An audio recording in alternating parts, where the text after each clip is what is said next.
টেস্টে মাত্র দুটি দেশকে এখনো হারের স্বাদ দিতে পারেনি বাংলাদেশ। তারা হলো ভারত ও দক্ষিণ আফ্রিকা, যেখানে কিছুদিন আগেও ছিল পাকিস্তানের নাম, তবে রাওয়ালপিন্ডিতে সে নাম কেটে দিয়েছে বাংলাদেশ। এবার মিশন ভারতের বিপক্ষে নতুন ইতিহাস রচনা করার। পাকিস্তানের বিপক্ষে আনলাকি 13 প্রবাদটার রেশ ঐতিহাসিকভাবে কাটিয়েছে বাংলাদেশ। এবার সেই তালিকায় আছে ভারত। 2000 সালের টেস্টে যাত্রা শুরুর পর 144টি ম্যাচ খেলে ফেলেছে টাইগাররা, কিন্তু ভারতের বিপক্ষে 13টি টেস্ট খেললেও এখনও তাদের হারানোর সৌভাগ্য হয়নি বাংলাদেশের। 2000 সালে টেস্ট যাত্রা শুরুর পর প্রথম টেস্টের প্রতিপক্ষ ছিল ভারত।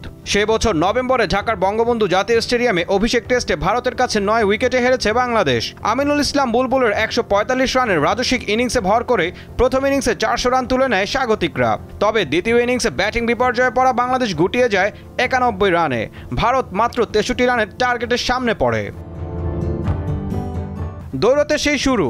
এরপর আরও টানা 4 বার বাংলাদেশ সফরে এসেছে ভারত, যেখানে 2007 সালে 2 ম্যাচের টেস্ট সিরিজের একটিতে ড্র আর 2015 সালের একমাত্র টেস্টটিতে ড্র করার সুখস্মৃতিটাই এখন পর্যন্ত বাংলাদেশের সর্বোচ্চ অর্জন। তখন টেস্ট পরিবারের নবীন দল বাংলাদেশকে হোম সিরিজে আমন্ত্রণ না জানালেও 2017 সালে টাইগারদের হোম সিরিজে আমন্ত্রণ জানায় ক্রিকেটের কুলিনরা।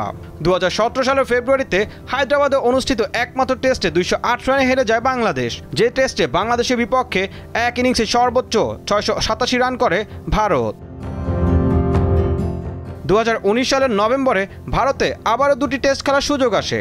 সেবার ইন্দোর টেস্টে ইনিংস ও 130 রানে এবং কলকাতা টেস্টে ইনিংস ও 46 রানে পরাজিত হয় টাইগাররা।